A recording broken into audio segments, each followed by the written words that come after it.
Few authors have influenced popular culture as deeply as Michael Crichton. His works range from science fiction to corporate thrillers to Viking adventures. He's also an important contributor to science fiction and monster cinema, with his books adapted into some of the most monumental and commercially successful works in genre film history.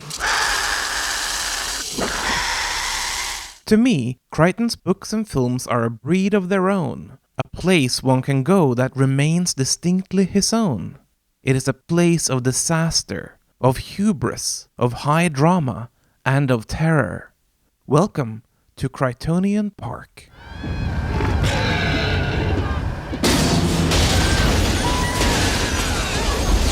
Michael Crichton originally set out to become a doctor. During his medical training in the 1960s, he wrote pulp action and thriller novels under various pseudonyms. Until one day, he dreamed of a microorganism, one contained in an underground facility, yet spreading like wildfire, killing all but a select few it came in contact with. The microorganism was the Andromeda Strain. The book was the first one he'd put his real name to.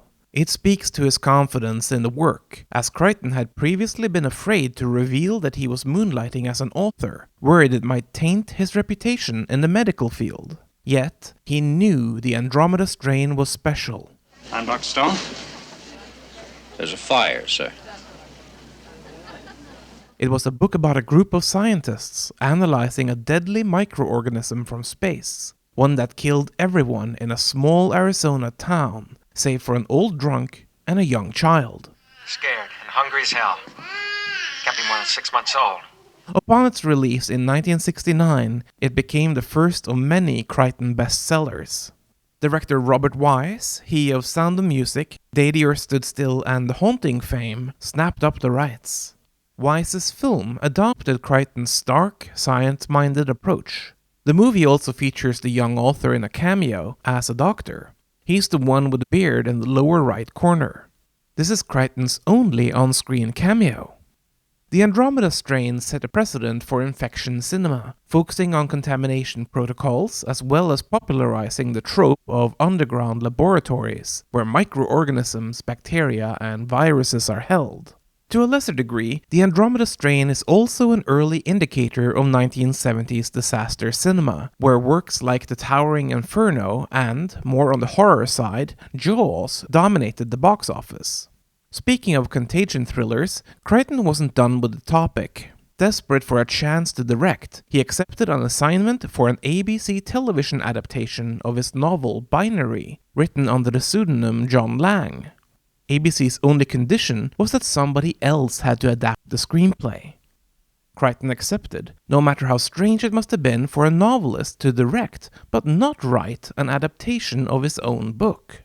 The resulting television film, the thriller Pursuit, follows agents trying to prevent a domestic terrorist from releasing a binary nerve agent at a political convention in San Diego. A very young Martin Sheen appears. The good reviews and the strong viewership led Crichton to a bigger and better assignment. MGM needed new blood. The studio had suffered a tremendous loss of prestige, going from the most powerful studio in Hollywood to the least powerful one in merely a decade. In a Tinseltown betting on new and bold visions, MGM decided to give Crichton's odd original pitch a shot. The proposed film was Westworld, a science fiction horror western hybrid. Crichton directed from his own original script. Sure you will enjoy your stay in Western World. Was she, probably? Please do whatever you want. That's amazing. Two hapless tourists, played by Richard Benjamin and James Brolin, arrive at a new amusement park, one populated with robots, allowing the guests to live out their wildest fantasies of action and adventure. Listen, are you sure he was, Of course, you don't really think he shot anybody, do you? The protagonists, in typical Crichtonian fashion, delve into this technologically rich world, but after having their fun, they become complacent to the marvels surrounding them. Oh, Until the technology shows its dark side.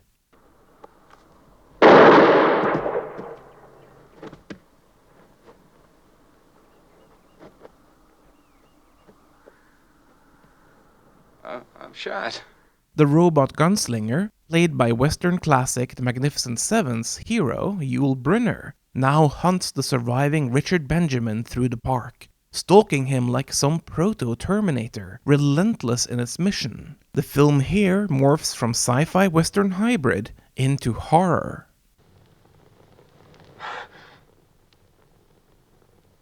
The staff at the park are dead, and so are most of the guests. The last act of the film covers a nightmarish flight through the barren wasteland of technology gone awry. Westworld is an important sci-fi horror film, and it is an important film when looking at the cultural influence of Michael Crichton.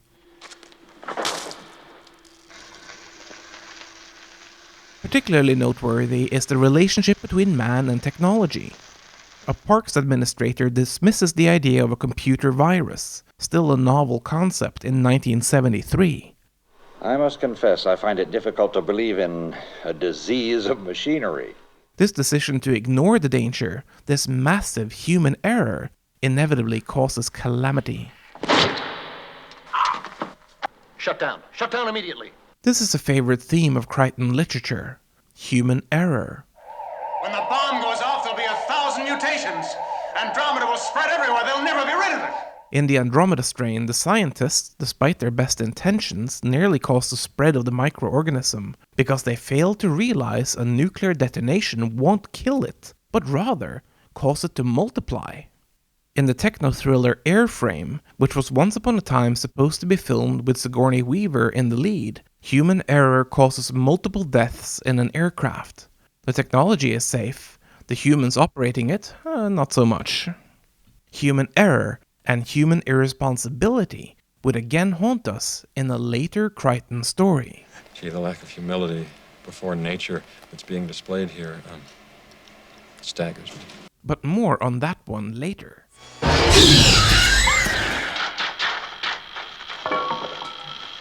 Westworld was tremendously influential, but it could not save MGM from a slow death. It did, however, breathe life into Michael Crichton's career. It allowed him to pursue a dual career as both novelist and film director.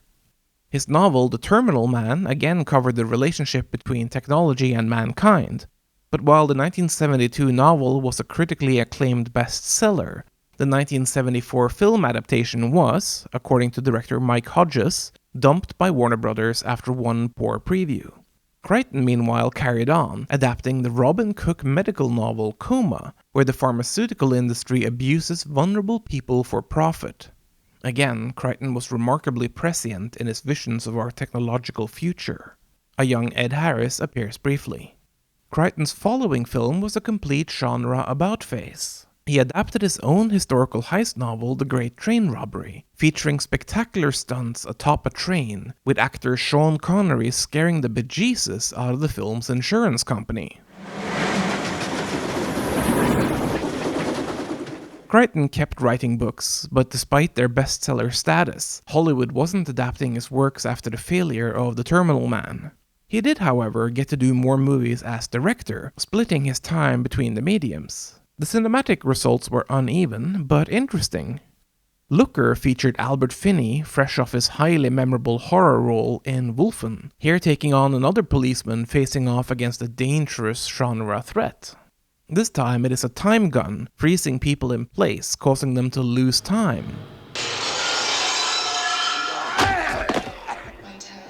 The film is noteworthy for fans of horror cinema, as it explores borderline stalker-like moments, taking some visual cues from slasher horror movies.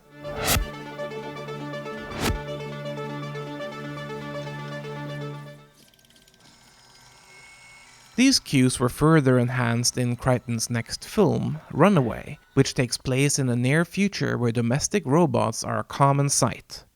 Tom Selleck investigates a brutal murder seemingly committed by a robot, but soon he learns the truth. He has to track down the dangerous psychopath manipulating the technology for nefarious criminal purposes.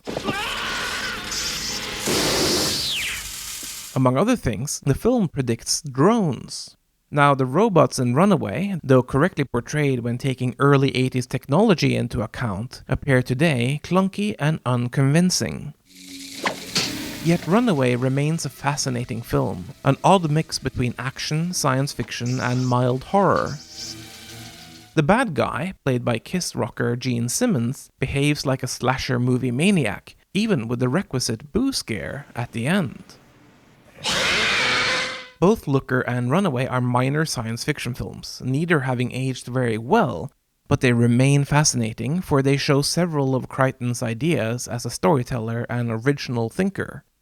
There's a deep insight in his works, his books and films alike, that display our uneasy relationship with technology, how it is commonly abused and corrupted by flawed humans, and how arrogance can lead to our technological downfall. It is highly ironic, then, that Crichton, despite his tremendous intelligence, would become a climate change skeptic in later life. He wrote the techno-thriller State of Fear, in which he argues climate change is too complicated to be explained solely as a man-made phenomenon. In short and overly simplified terms, Michael Crichton argued that human error was a factor in the general scientific community's interpretation of climate change data. The book did not earn him many friends. As an avid reader who's read every novel and most non-fiction books he published, I can't say I buy into his argument, even though it is a far more nuanced and layered one than my summation of it here presents it as. Quite frankly, I think the human error in question is Michael Crichton's, and that he's let his arrogance blind him to overwhelming evidence of man-made climate change. This incongruity between his scientific mind and his climate change skepticism is a fascinating side to Michael Crichton as an author, filmmaker, and futurist. I don't believe it. You're meant to come down here and defend me against these characters, and the only one I've got on my side is the blood-sucking lawyer. While reading his autobiographical book Travels, in which he discusses his outlook on life and his travels to other cultures, I was struck by what a complex and contradictory man he was. Let's look at 3 points regarding his personality. 1. Crichton was a scientist and a dreamer. Sometimes the two came in direct conflict. You bred raptors. 2. Crichton was both humanistic and arrogant, often a clash. Congratulate him on his scientific insight. 3. He was supremely detail-oriented, yet could be sloppy when disinterested.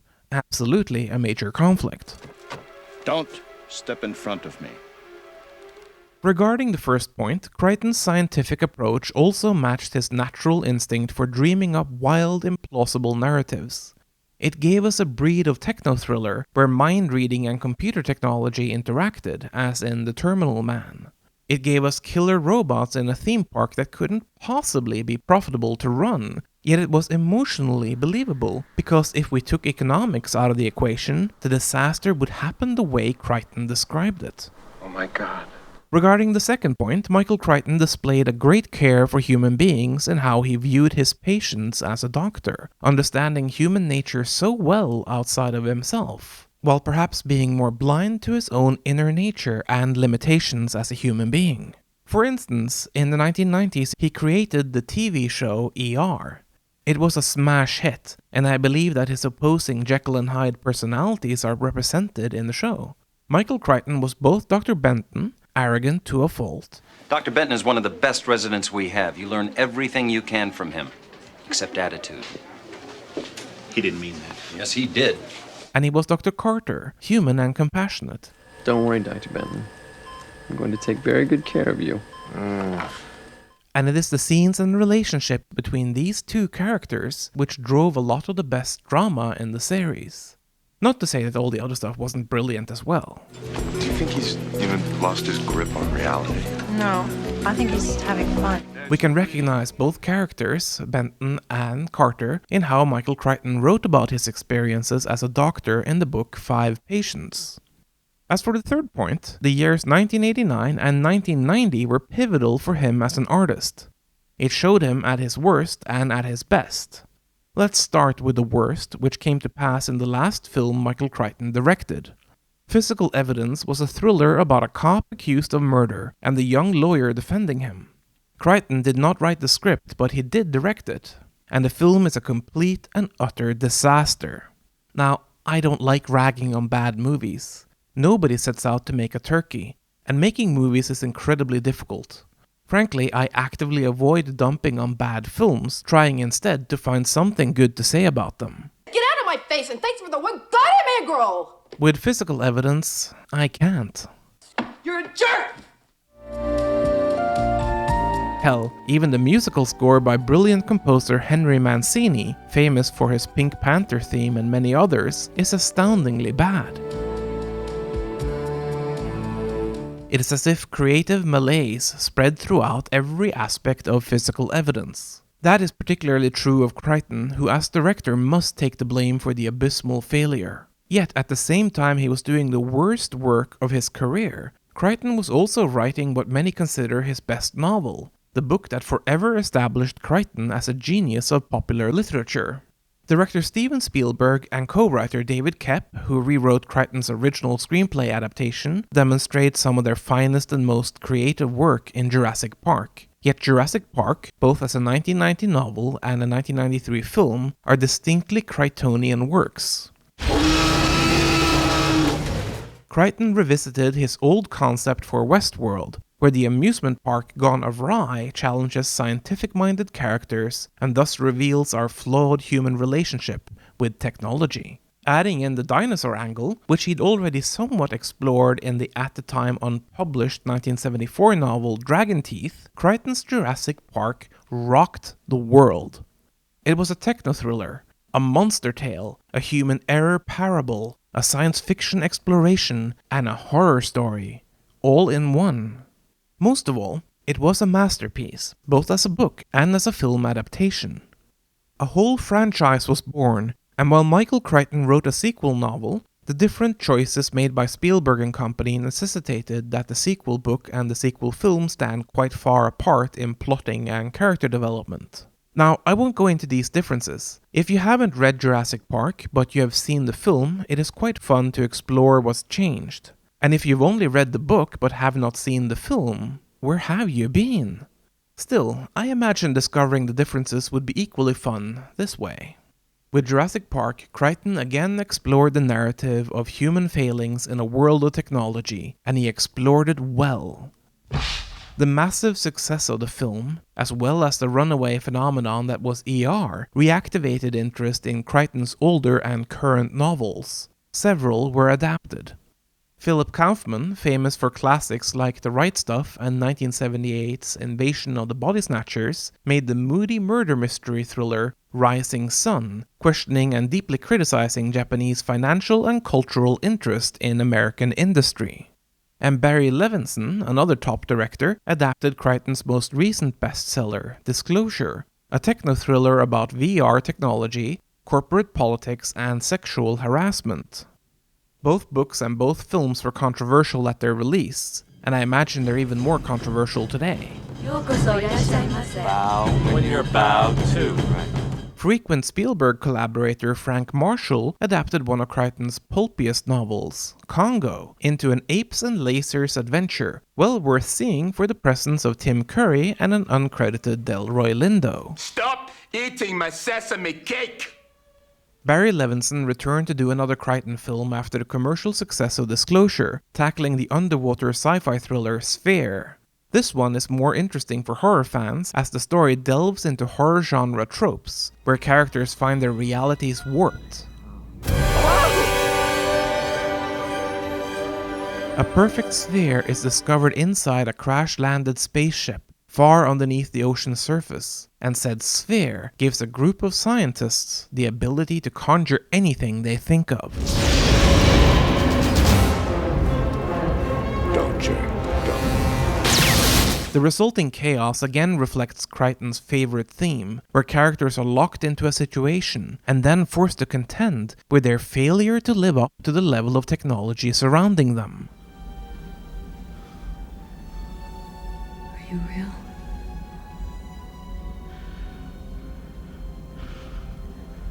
You tried to kill me. The film adaptation of Sphere was a commercial failure and got a severe critical drubbing. Though, Crichton could still delight in continued success, both as an author and as a television creator. ER kept on running, becoming a cash cow for everyone involved. The show's Steadicam operator once earned a $1 million bonus for signing on to future seasons. And with Twister, which Crichton co-wrote with Anne-Marie Martin, the author had a major summer blockbuster in 1996. However, the Greeks had it right. Every hero must fall. For many of us, Crichton's stubborn resistance to the science of climate change tainted some of his image. Just because he was usually the smartest guy in the room didn't mean he was the smartest guy in a room crowded with scientists. On the Hollywood side, 2 major commercial flops seemed to kill off the urge to adapt his novels. The 13th Warrior, adapted from Crichton's Beowulf-like Viking novel Eaters of the Dead, became a massive box office disaster. The film had a troubled production history, with original director John McTiernan delivering what the producers found to be an unsuitable cut. Crichton stepped in to direct new material, uncredited, and the film was completed and released in 1999. It still underperformed. Hell, it belly flopped. And with the extra expenditure of the new Crichton material, the 13th Warrior became one of the costliest failures in film history. It's cavalry. I'd rather prefer a dragon. Hundreds with torches. I unabashedly love this film. Sure, as a Norwegian native speaker, I have to laugh whenever some of the Vikings spout absolute gibberish. Nej, nicka där. Nej, nicka där. But at least we have charismatic Norwegian film star Dennis Storhøy in there to make up for it. I cannot lift this. Grow stronger. And there's plenty of other silly things in the film as well.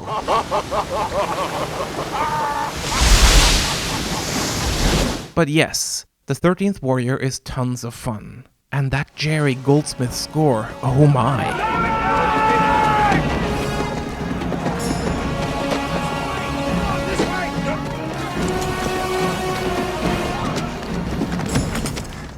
Timeline, however, was an equally problematic film, heavily recut before release. The final result is not nearly as much fun as the 13th Warrior.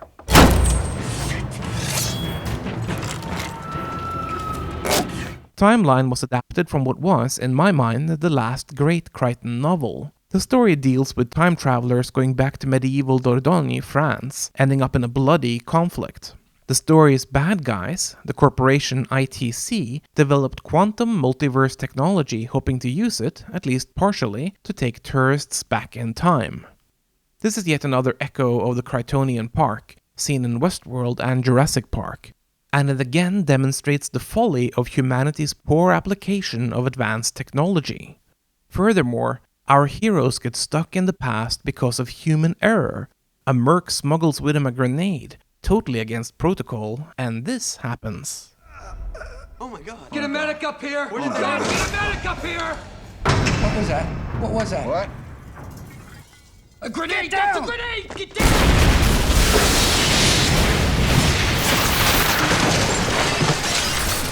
I admire Crichton. It was his novels that got me to read as a teenager, and I've devoured his works ever since, reading many of them more than once. Yes, he was flawed and fallible and arrogant, but he was equally brilliant, curious, and innovative. Michael Crichton created a rich, textured world of literature and cinema, one we as readers and audiences were invited into. We came to this land, this Crichtonian Park, and we left it having seen wonders.